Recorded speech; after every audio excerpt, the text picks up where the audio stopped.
When I show people my drawings, I get applause, I get praise almost 80% of the time. And I actually expect them to do so.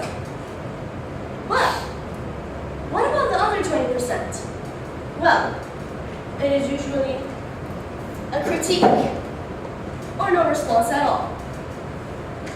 However, did we ever just stop and think for a second? What is the right thing to do?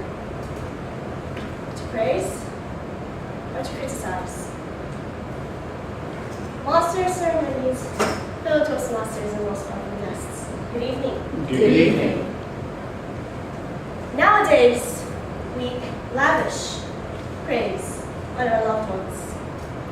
We praise self-confidence, academic performances, and many other achievements.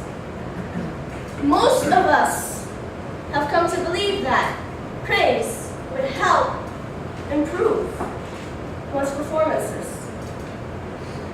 However, studies for the past decade on self-esteem have come to the conclusion that it actually might cause them to underperform.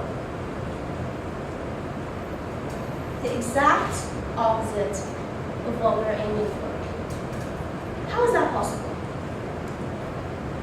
Well, let us say children, for example. They're the ones we praise the most. Let's say your younger sibling or relative came to you and they held out a drawing you just did.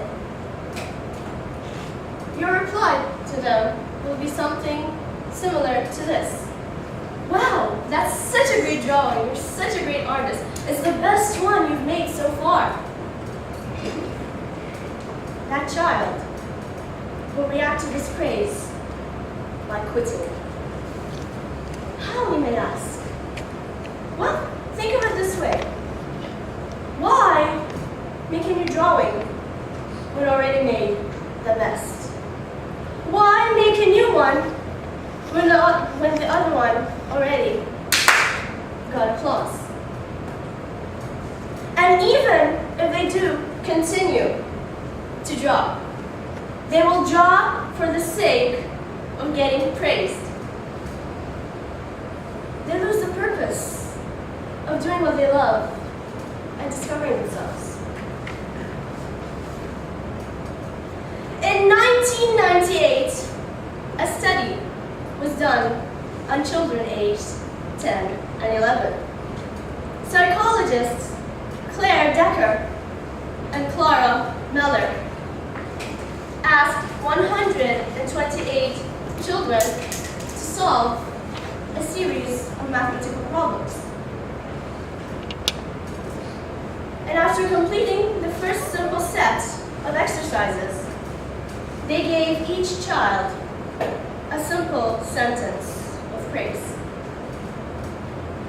You've done very well. You're so clever.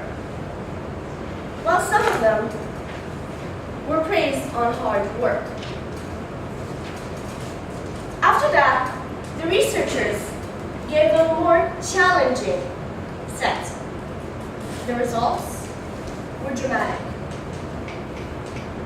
The children who were praised on hard work showed more will, while the others panicked and feared more about failure.